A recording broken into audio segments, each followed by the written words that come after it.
Yo, what's up sa inyo guys, no? So, isang magandang hapon sa inyong lahat.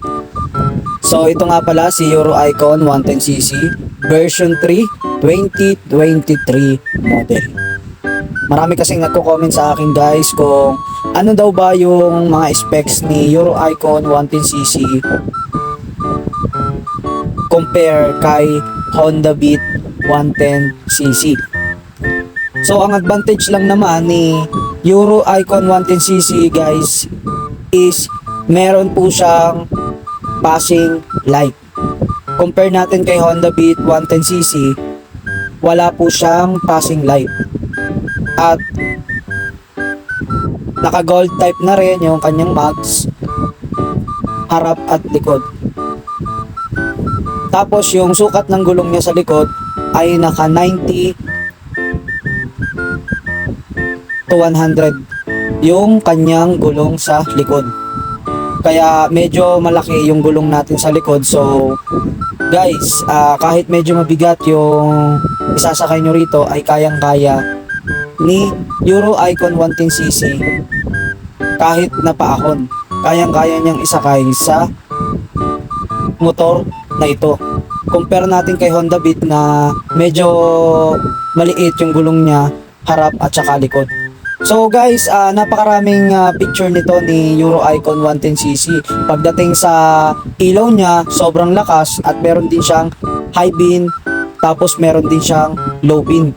Kaya kahit na hindi na kayo magpa-add ng additional na ilaw dito kay Euro Icon 110cc, ay swak na swak, lalo na sa madilim ang inyong daraanan. At bukod pa doon, si Euro Icon 110cc lang naman guys, meron po siyang kill switch na kahit na hindi nyo na po patayin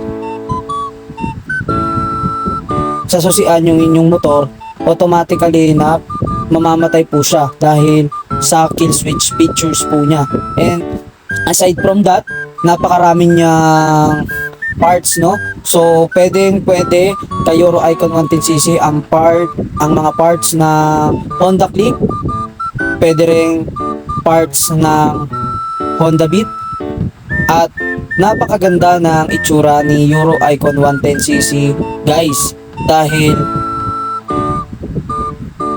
new look, pogi look, at the same time kahit na i-rampa mo siya sa mga nagagandahang motor, makikita nyo naman dito sa video na ito na napakaganda ng itsura talaga ni Euro Icon 110cc. At pagdating naman sa price guys, isa pa doon, napakaganda ni Icon 110cc kasi mas mura po siya sa Honda Beat. Mas mura po siya sa Honda Beat at sobrang tipid po niya sa gas. Estimated natin yung 1 liter natin, kayang-kaya po yan ng 80 to 90 kilometers. Yes guys, 80 to 90 kilometers, kayang-kaya po ng ating motor yan. So yun lang guys, maraming salamat sa pagbisita, and sana may natutunan kayo at nabigyan ko kayo ng knowledge about dito kay Euro Icon 110cc. So yun lang guys, comment kayo dyan kung ano yung inyong mga katanungan, or kung meron kayong suggestion, or kung meron kayong concern. Ayan, so comment lang kayo dyan. So yun lang guys, see you on my next vlog.